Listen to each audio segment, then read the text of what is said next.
조금 단촐해졌네요. 이 한 가정이 지난주에 이제 우리 마지막 보였기 때문에 조금 우리가 좀 슬림하게 된 것 같습니다.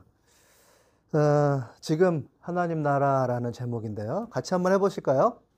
지금 하나님 나라라는 제목입니다. 네, 지금 하나님 나라 이런 제목인데 한국교회 그리고 또 우리 산울림 마을 교회를 둘러싼 수많은 사람들이 있는데 그래서 한국 종교 자체를 둘러싼 사람들의 생각을 한번 좀 볼 필요가 있는 것 같아요. 가장 저는 눈에 띈 거는 이제 여러 가지 설문 중에 종교를 믿지 않는 이유예요. 종교를 믿지 않는 이유. 우리 기독교뿐만 아니라 그냥 종교 자체. 근데 이거는 저는 이렇게 해석을 읽기 나름인데 제도 종교. 불교에서도 이제 제가라고 해가지고 진짜 공동체로서 하는 이런 불교도 있고 기독교 내에서도 제도 기독교가 아니라 그냥 공동체로서 진짜를 추구해보자 뭐 이런 게 있는데 소수죠. 제도 종교에 대해서 믿지 않는 이유가 뭐냐라고 하는 질문을 던졌을 때 가장 눈에 띈 건 관심 없음. 이 관심 없음이 이렇게 점점 늘어나서 54%나 됐다는 것이 가장 크고요. 이제 불신과 실망은 일정 수준을 좀 유지를 하고 있는 듯해요. 오히려 조금 줄긴 했죠. 그리고 자기 자신을 믿음은 줄어든 것 같습니다. 자신 있게 내가 돈 벌어서 나 혼자 잘 살 수 있다라고 하는 그런 신념 내지는 자신감은 좀 줄어든 것 같고 정신적으로 시간적 여유가 없다라고 하는 것도 좀 19에서 17이라면 비슷하지만 조금은 좀 내려든 상황인 것 같습니다. 그 종교 자체에 대한 관심은 사라졌다. 일단은 간단하게 이렇게 얘기를 할 수 있고요. 제도 종교를 전 특별히 좀 주목하는데 삶의 고통과 각각 내밀한 이런 부분에 대해서 아무 말도 못하는 어떤 구조가 이렇게 정착되어 버린 것이 아닌가 이런 생각이 들어요. 그 다음에 저는 이제 명목상의 그리스도인들은 가장 큰 문제라고 사실 생각해요. 제도 종교가 주는 가장 큰 문제가 뭐냐면 명목상의 그리스도인이라고 생각을 합니다. 이건 단순한 신앙 약화가 아니에요.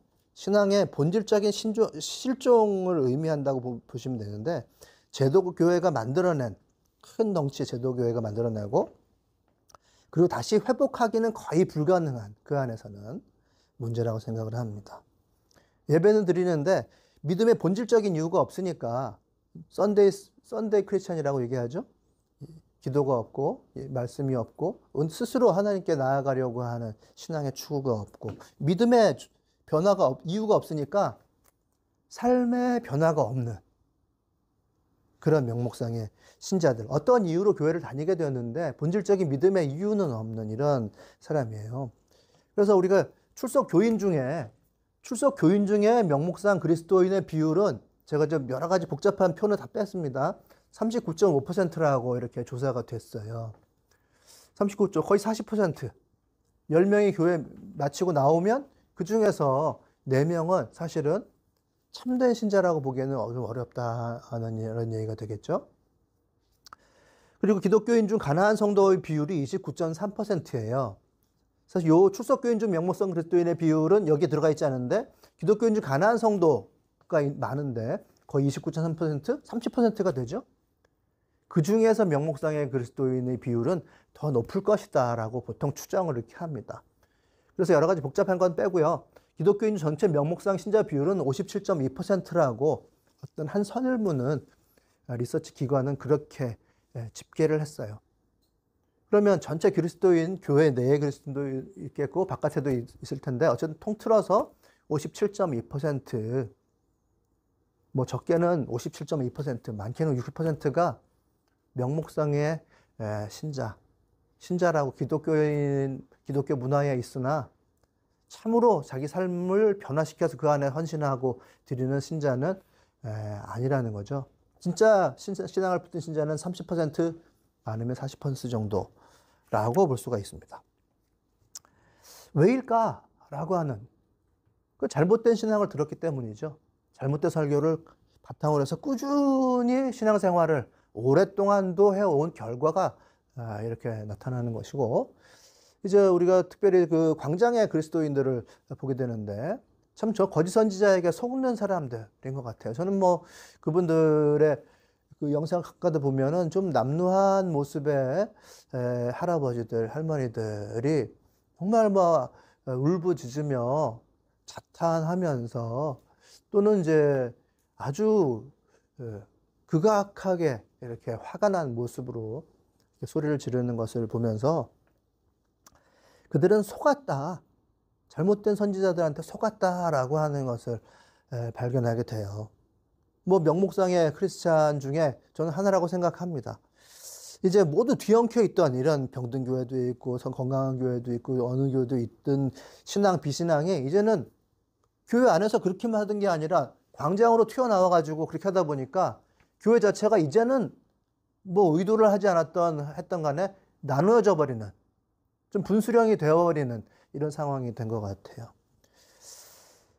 기독교를 저는 그 목회자들은 사칭한다고 밖에는 볼 수가 없는데 이제 명목상의 기독교 그 거짓 선지자들은 정말 큰 문제라고 밖에는 할 수가 없어요.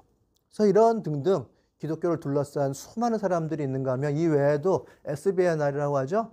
스피리추얼, 영적인 것을 추구하는 but not religious라고 해서 제도적인 종교, 신앙, 교회 이것은 거부하겠다라고 하는 수많은 사람들이 있고 이제 뭐 명목상의 기독교인 중 잠깐 언급했습니다마는 교회를 떠난 신자들, 가난한 성도라고 얘기하죠. 한 30% 되는 사람들. 이런 사람들이 주위에 있다라고 하는 것이고 저는 특별히 그렇다면 우리 신자들 좀 더 제대로 한번 해보고자 하는 사람들, 특별히 여러분들 다 제사장이세요. 목사만 제사장이 아니고 여러분들 다 제사장입니다.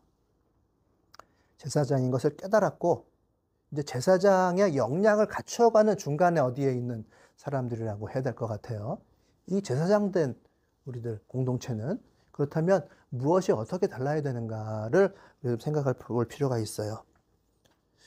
잘못된 신학을 가진 사람들, 잘못된 삶을 가진 사람들과 비교해서 분명한 신학과 삶이 어떻게 달라져야 되는지에 대해서 성경은 무엇라고 얘기하고 있는지 한번 같이 좀 살펴보려고 하는데 저는 본문을 사도행전 24장 22절에서부터 27절까지 정했는데요. 먼저 제가 한 3절 정도만 읽어보도록 하겠습니다.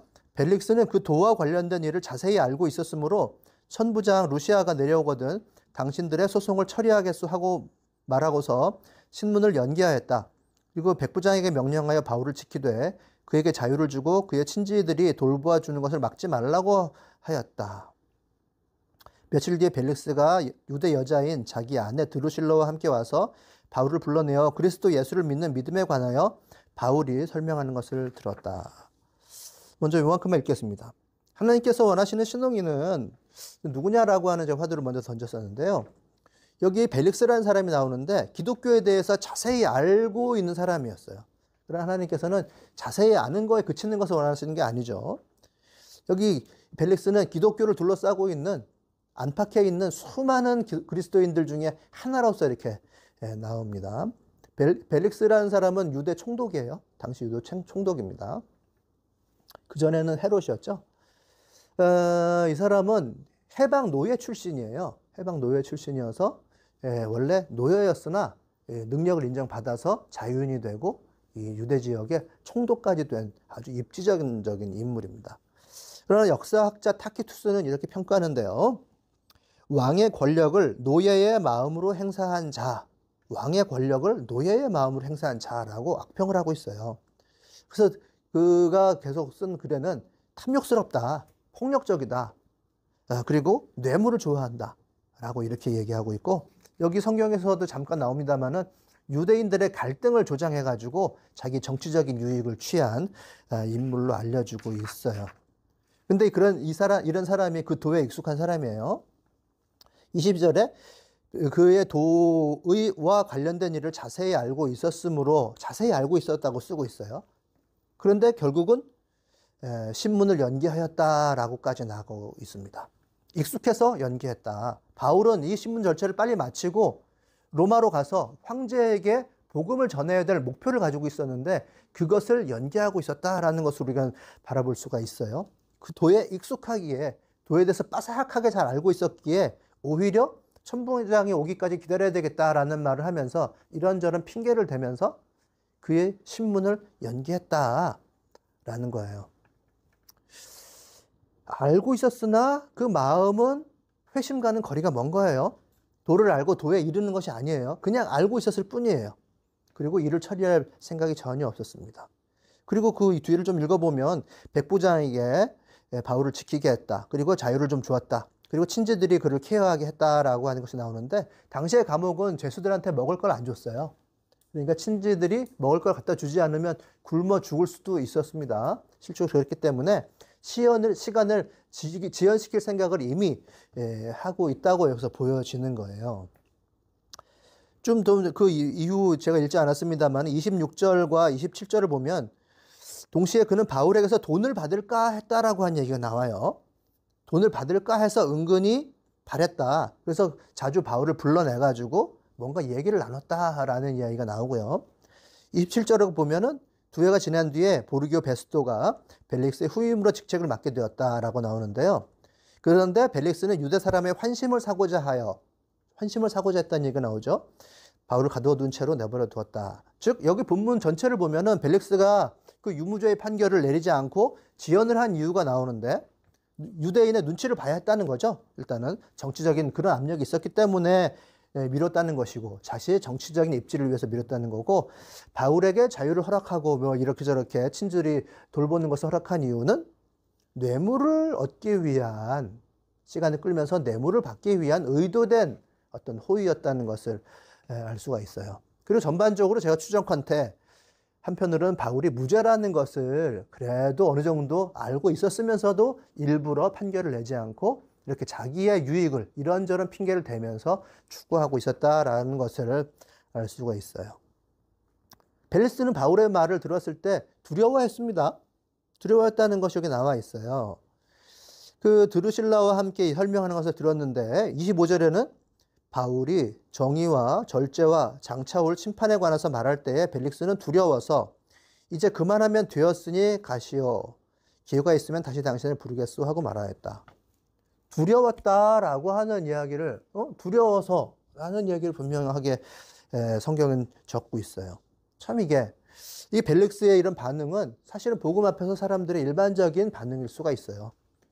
사실은 두려웠는데 뭔가 내 삶이 바뀌어야 될 것 같은데, 그리고 복음에 이야기하는 것이 정말 맞는 것 같고 이 세상에 대안이 없는 것 같은데, 그렇다면 나는 어떻게 해야 할까 해서 회피하는 반응, 사람들이 보통 회피하는 반응을 보입니다. 물론 이제 10대, 20대들한테는 자신감이 넘쳐나는 그런 시대에는 복음을 얘기해도 관심 없어요 라고 얘기하는 경우가 많지만, 이제 40대, 50대들 가게 되면 인생을 살아볼 만큼 살아본 사람들은 인생이 힘들고 만만치 않다는 것, 누군가의 도움이 있지 않으면 안 된다는 것을 분명히 알아서 그런가? 여기에 그 무언가가 있을까라고 하는 반응을 대부분 보입니다. 그러나 이제 회피를 하는 경우가 많죠. 개인적인 두려움에 딱 그치고 복음에는 반응하지 않는 경우가 많아요. 현실적인 이익도 있고 현실적으로 분주한 것도 있어서 복음에 대해서 정확하게 반응하지 않습니다. 여기서는 그 기회가 있으면 다시 당신을 부르겠소라고 얘기하는 것은 시간을 찾아서라는 뜻이에요. 카이로스라고 하는 시간을 내가 찾아서 당신을 다시 한번 부르겠다라고 이렇게 이야기를 하는데요. 카이로스를 찾아서라는 말은 말이 안 되죠. 그 카이로스라는 시간은 하나님의 시간인데 하나님께서 그때 딱 부르셨을 때 그때 반응하지 않으면 기회는 상당히 많이 지나간다. 하나님께서 카이로스의 시간을 주셨을 때 반응하는 것이 사람들의 유일한 삶의 방법이에요. 그러나 내가 그 시간을 다시 한번 찾아서 당신을 부르겠다라고 이렇게 지연하고 회피했을 때 사실은 벨릭스에게 주어진 시간은 지나갈 수밖에 없다. 결단하지 않았다면 사실 하나님 나라와 상당히 멀어진 삶을 살고 결국 인생의 대안을 놓치는 결과로 나아갈 수밖에 없다라는 거예요. 그래서 나중에 결과적으로는 벨릭스는 이제 뇌물도 받지 못했고요. 유대인들에게 완전히 잘 보이지도 못해서 2년 후에 이제 본국으로 소환되게 된다는 것을 이제 얘기하고 있고, 결국 바울은 2년 동안 방치가 된 이런 상황이 됐어요. 저는 이런 우리 한국 교회를 둘러싼 산울림 마을 교회를 둘러싼, 그리고 저를 둘러싼 수많은 사람들을 봐요. 저와 좋은 관계로 지내면서 한 번씩 카페에 들르면서 뭐 형님 하면서 목사님 하면서 오면서 수많은 사람들과 대화를 하면서 초청도 하고 권면도 하지만 또 신학적인 토론도 하지만은 언젠가 믿겠다.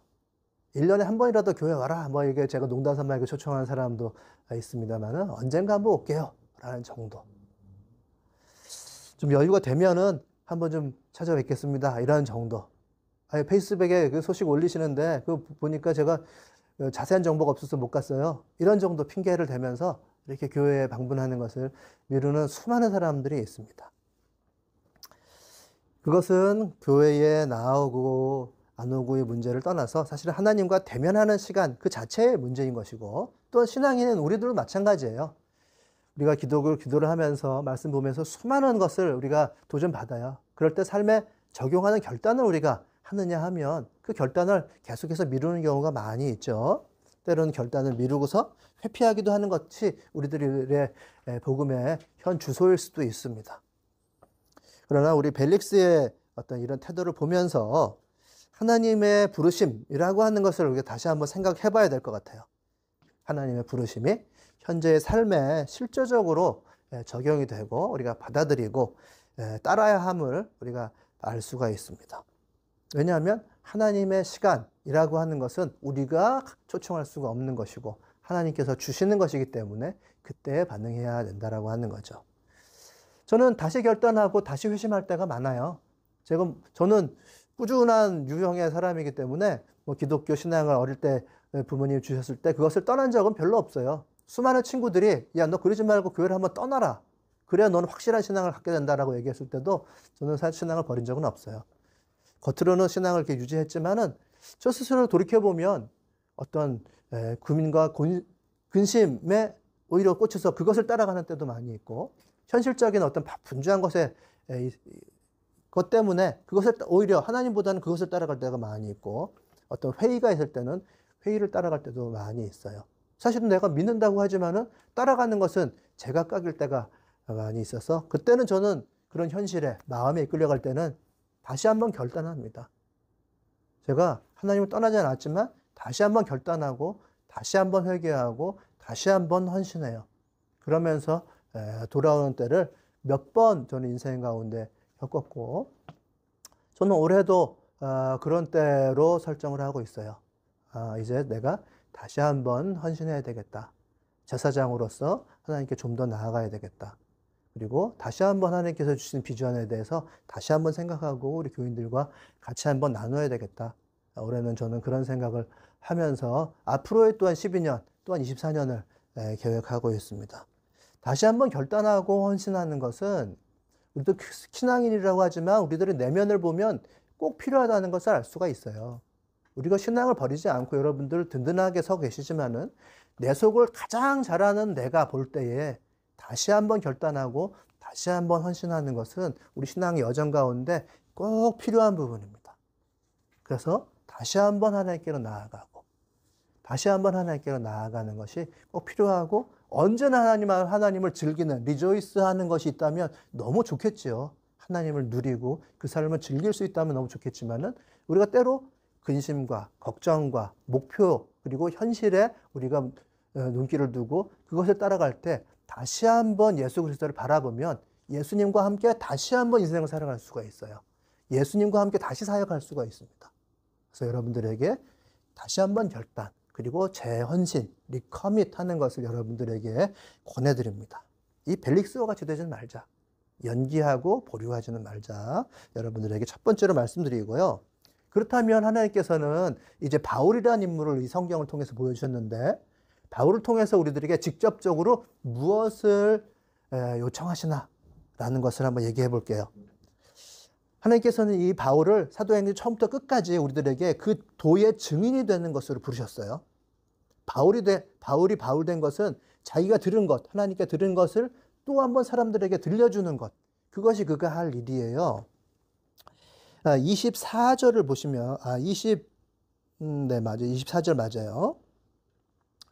며칠 뒤에 벨릭스가 유대 여자인 자기 아내 드르실과 함께 와서 바울을 불러내어 그리스도 예수를 믿는 믿음에 관하여 바울이 설명하는 것을 들었다. 자, 들었어요. 들었는데 여기 바울이 설명하는 것은 사실 원어로 보면은 설명한다는 말이 아니라 바울이 들었던 것을 그도 들은 거예요. 바울이 들었던 것을 들은 것이라고 해석하는 것이 이 원어상 맞아요. 내가 들은 것을 누군가가 듣게 해야 됩니다. 바울이 한 것은 그거예요. 예수님께서 다메섹 도상에서 나타나셔서 내가 왜 나를 핍박하느냐 라고 하는 때부터 그가 바울이 들었던 것을 다시 한번 듣게 하는 것이 바울이 한 일이었어요. 누구에게가 들었고 누구에게가 듣게 하는 것. 이것이 바로 증인이죠. 증언하는 것입니다. 제대로 된 증언이라는 것은 폭발력을 가져요. 이번에 헌법재판소에서 그 문영배 재판관이 이렇게 얘기하는 걸 들을 때 거기에 증언한 내용 두 가지가 핵심적이었어요. 그 사령관, 특전사 사령관, 곽종근 사령관이 문 부시고 들어가서 인원들 끌어내라 라고 대통령이 지시한 내용을 저희가 증언했어요. 그리고 국정원 제1차장, 홍장원 차장이 야, 누구 체포해야 되니까 위치 파악해라고 대통령에게 지시받은 것을 증언했어요. 그 대통령이 그렇게 지시한 것을 증언한 사람은 딱 두 사람밖에 없어요. 그 두 사람이 목숨 걸고 증언을 한 것이거든요. 그렇게 증언이 되었을 때에 그 수많은 사람들이 그것을 흠집 내려고 사람들이 인신공격하고 변태라고 하고 그렇게 신문 기자들과 변호사들이 나와가지고 그를 공격하고 증인으로서의 신빙성을 죽이기 위해서 정말 도발을 했습니다. 그리고 헌법재판관들 사이에서도 엄청난 토론이 있었다는 것을 그 간접적으로 알겠더라고요. 하지만 결론이 났을 때 결국은 인원을 끌어내라고 이렇게 위헌적인 대통령 긴급 권한을 발동했다라고 하는 것.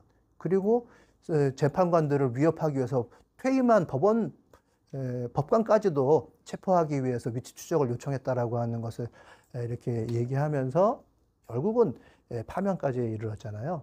이 증언한다라고 하는 것은 증언할 때에 거기에서 역동이 일어나게 되어 있어요. 거기에서 사건이 일어나게 되어 있습니다.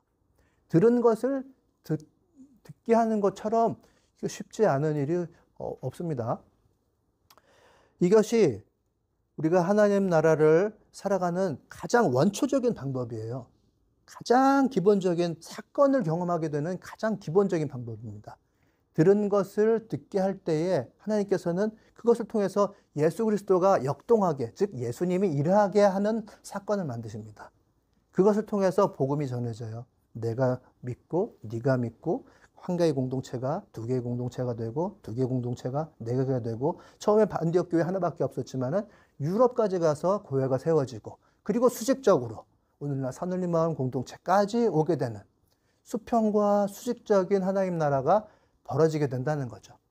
우리 또한 공동체가 있지만 우리 공동체가 두 개가 되고 세 개가 되고 벌어지게 되고 또 수직적으로 그 세대에게 계속 전승되는 우리 부모님께 받은 신앙을 우리가 여기서 버무리고 그리고 우리 다음 세대에게 신앙을 전수해주는 그러한 일들이 증언하는 것을 통해서 반드시 일어나게 되는데 그것은 바로 예수님께서 일하시기 때문이에요. 하나님 나라가 그 안에서 피어나기 때문에 가능한 것입니다. 저는 헌법재판소에서 판단이 기각으로 날 것 같은 이런 아주 불상사를 예측을 많이 했어요. 이게 사람의 능력으로 되는 일인가?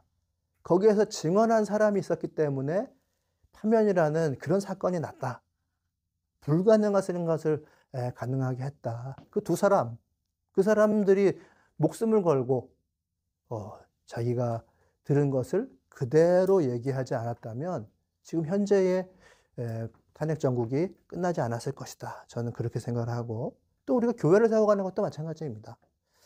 저는 이제 교회를 세워가는 것에 대해서 여러분들과 함께 좀 깊이 있게 비전을 제시하고 넥스트 스텝으로 나아가는 거 우리들 제사장으로서의 우리 삶을 좀 더 역동적으로 드러내고 우리 다음 세대가 어떻게 좀 더 이 세대를 거슬러서 하나님 나라를 경험하게 될 것인지에 대해서 한번 얘기를 해야 되겠다는 생각을 하고 있는데 이 교회를 세워간다는 것은 참 어렵다고 여러분들 모두 느끼실 거예요.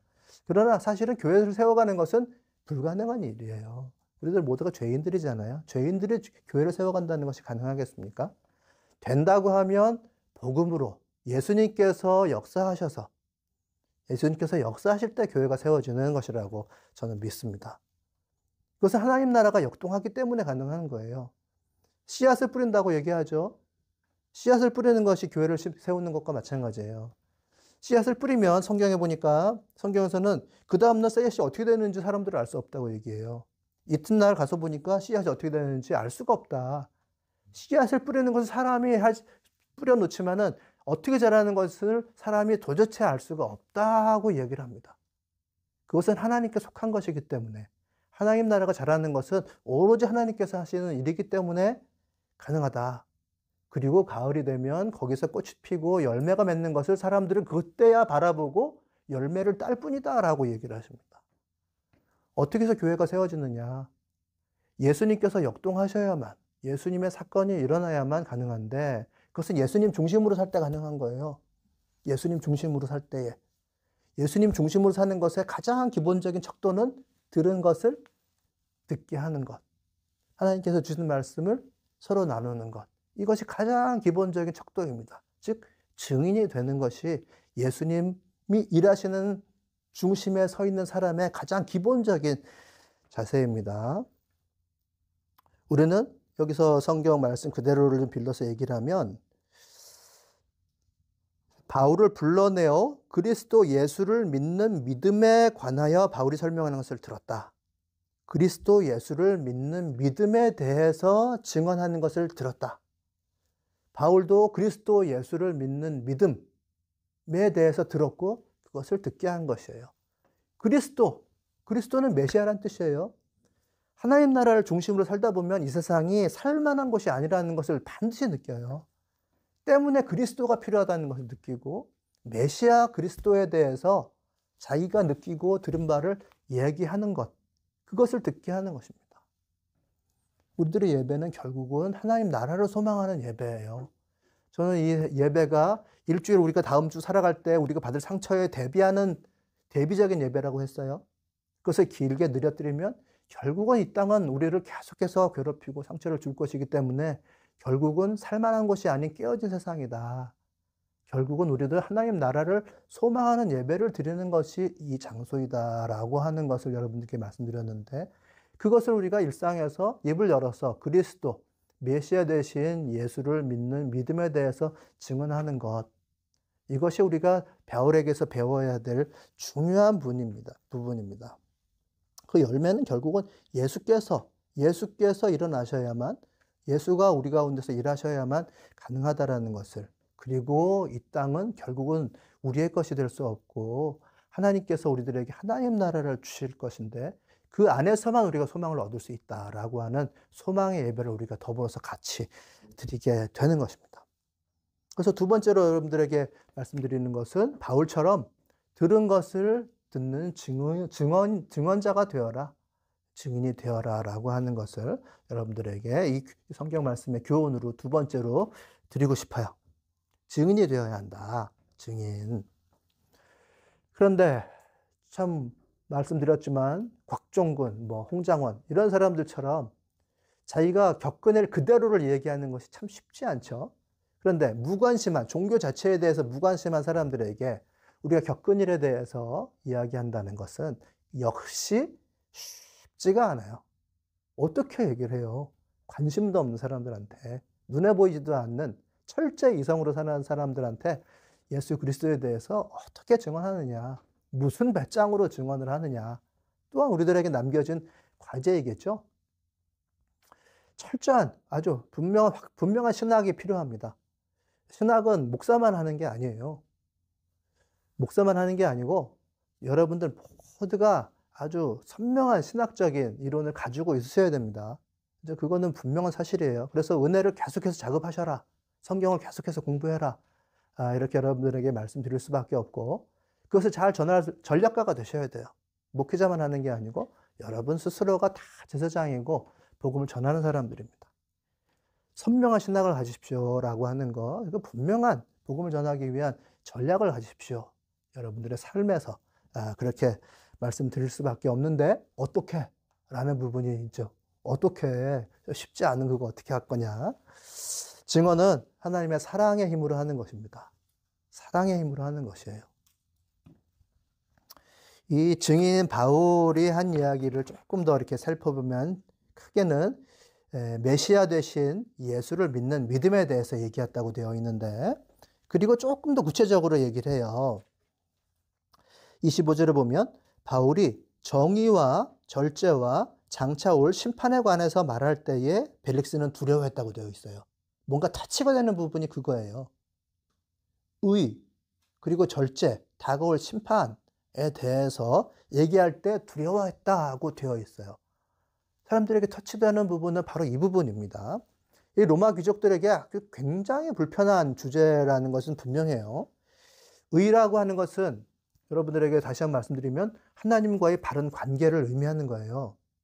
정의와 사회 정의 이런 것들은 최종적인 결과물이라고 볼 수 있어요. 하나님과의 바른 관계가 의다라고 하는 거. 이 절제라고 하는 것은 자기 억제, 성적인, 물질적인 욕망의 통제를 이야기하는 것이고요. 그리고 장차 오는 심판, 결국 책임과 결과가 분명히 있다라고 하는 것을 알아야 한다라고 하는 메시지거든요.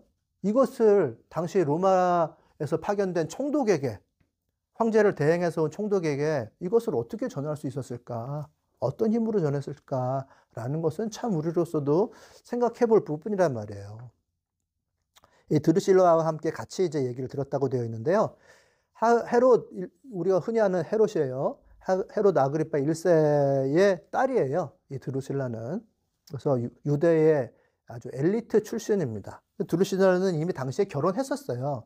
근데 어떻게 해서 이 벨릭스와 결혼했냐면, 벨릭스가 그 드루실라의 외모를 보고 너무나 예쁘니까 자기 말을 그대로 잘 전해줄 유대인 마술사 한 명을 보냈다고 되어 있습니다.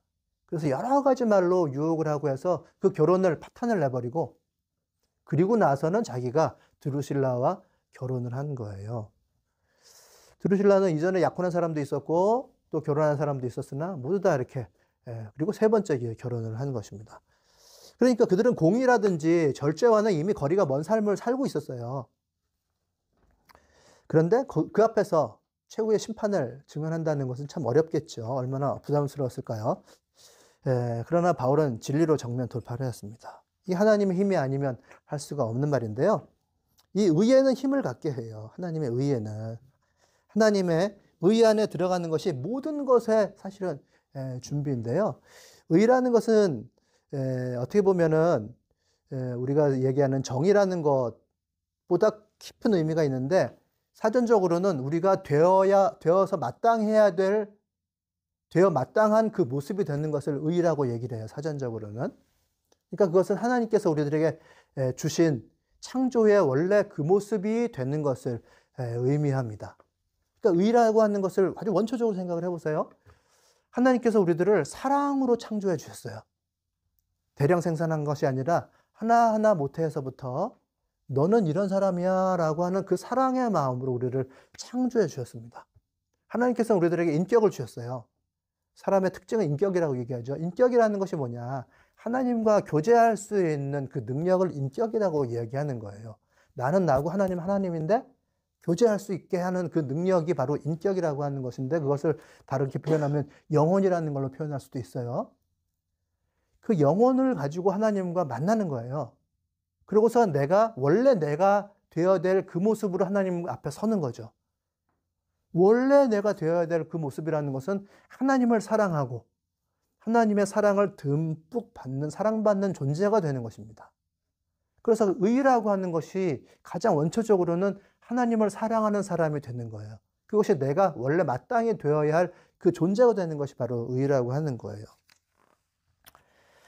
그러면 우리는 하나님의 사랑을 듬뿍 받는 원래 내가 되면 나 자신을 매우 사랑해요. 하나님의 사랑을 받는 내가 되면 나를 깊이 사랑하고 나 자신을 그대로 받아들일 수가 있어요. 하나님의 사랑이 없이는 우리들은 계속해서 비교를 할 수밖에 없어요. 그리고 그 무언가를 약간 얻는 것으로 부분적인 만족을 얻을 수밖에 없습니다. 그러나 나 자신을 사랑하시는 하나님을 만나서 하나님의 사랑을 듬뿍 받을 때에 나 자신을 그 자신으로 받아들일 수 있게 됩니다. 그렇게 해서 나 자신에 대해서 편안한 사람이 되어야 하는 것이죠. 네가 마땅히 되어야 할 그 모습이 바로 너의 모습이다 아, 이것이 하나님께서 나를 창조하신 그 모습이구나. 하나님께서 이 모습을 사랑하시는구나를 알게 될 때에 나는 하나님과 의로운 관계 안에 들어가는 거예요. 그러면 편안해집니다. 편안한 사람은 다른 사람을 쉽게 좀 잘 사랑할 수가 있어요. 편안해지지 못한 사람은 쉽게 사람과 비교하게 되고, 편안해진 사람은 사람을 사랑할 수가 있어요.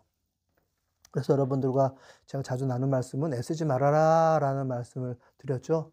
하나님의 사랑을 깊이 받고 애쓰지 말고 하나님께서 역동하시는 것을 그 다음날 깼을 때 지켜보기 위해서 기도해라. 차라리 그날은 잘 먹고 잘 쉬고 푹 자라.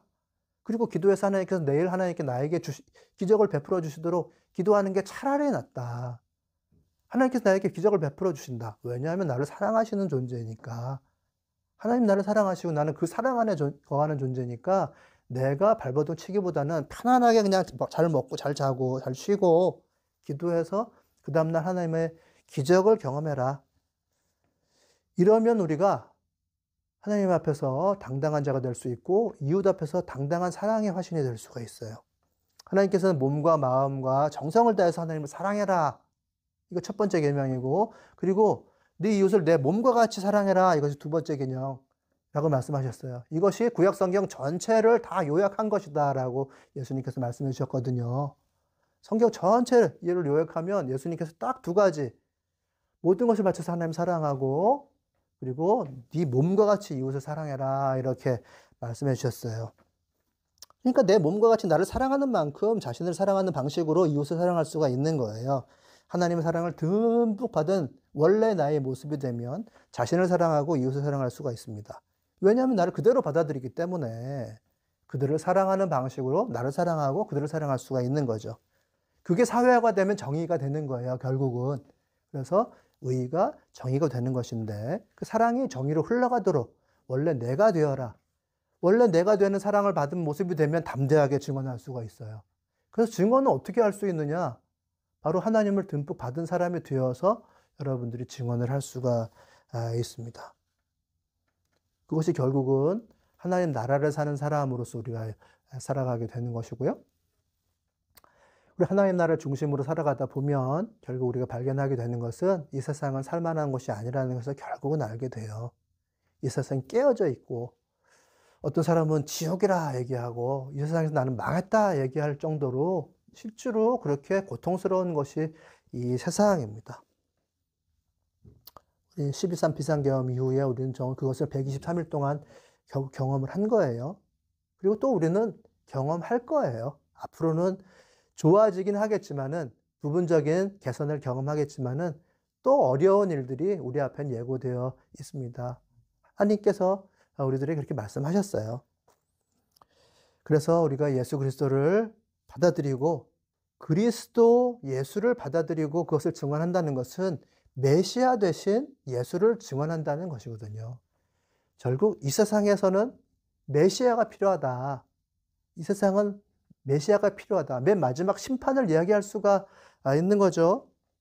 이 깨어진 세상에 하나님께서 결국은 오셔야만 마지막 결론이 난다라고 하는 것을 얘기할 수밖에 없고 그것의 가장 중심에는 예배가 있는 거예요. 결국 하나님 나라를 소망하고 그분께 나아갈 수밖에 없는 예배가 우리들의 중심에 있어서 계속 우리들은 예배하는 자가 되어서 살아갈 수밖에 없고 소망하는 하나님 나라를 소망하는 그런 예배가 결국은 이 세상에서 증언될 때에는 하나님께서는 마지막에 심판하신다. 이 세상을 가만히 두시지 않는다. 하나님 사랑 안으로 들어가자라고 하는 것으로 우리들의 메시지가 나갈 수밖에 없습니다. 예배가 자가 되고 심판을 증언하는 증인이 되어라. 이렇게 말씀드릴 수 있을 것 같아요. 세 번째로는 우리가 어떤 능력으로 증언을 하느냐. 결국은 하나님의 사랑으로 증언을 한다. 내가 하나님의 사랑 안에 깊이 거하는 자가 되어야 비로소 증언할 수 있다. 자, 전도 훈련 받아서 증언하느냐? 그렇게 되기가 참 힘들어요. 결국 하나님 앞에서 깊이 하나님 사랑을 스스로 체험하는 자가 되어질 때에 하나님 앞에서 증인이 되고 그것을 자연스럽게 사람들과 나누는 사랑으로 정의를 나누는 자가 될 수가 있습니다. 말씀을 좀 정리하도록 하겠습니다. 지금 하나님 나라, 지금이다.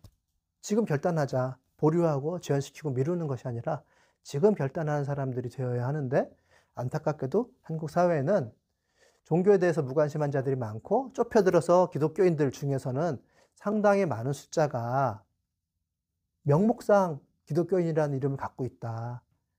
그래서 많아야 3명 내지 4명만이 참된 신자다라고 볼 수 있다.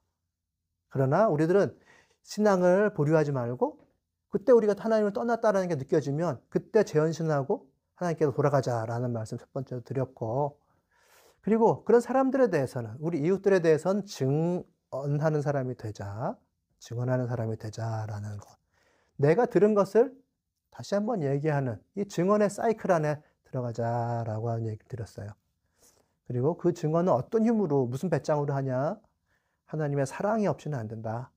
사랑의 경험을 한 사람이 결국 자신을 편안하게 놔둘 수가 있고 볶지 않고 하나님 앞에 나아간 사람이 되고, 그 사랑을 받은 그 힘으로 우리가 증인이 될 수 있다라는 말씀 드렸습니다. 그래서 여러분들 증언이 여러분 가운데 막 이렇게 저렇게 피어나면 반드시 하나님께서 역사하신다라는 것을 믿고 지금 이 순간에 하나님 나라가 여러분 주위에 피어날 수 있다는 믿음을 가지시고 증인이 되시기 바랍니다. 증인.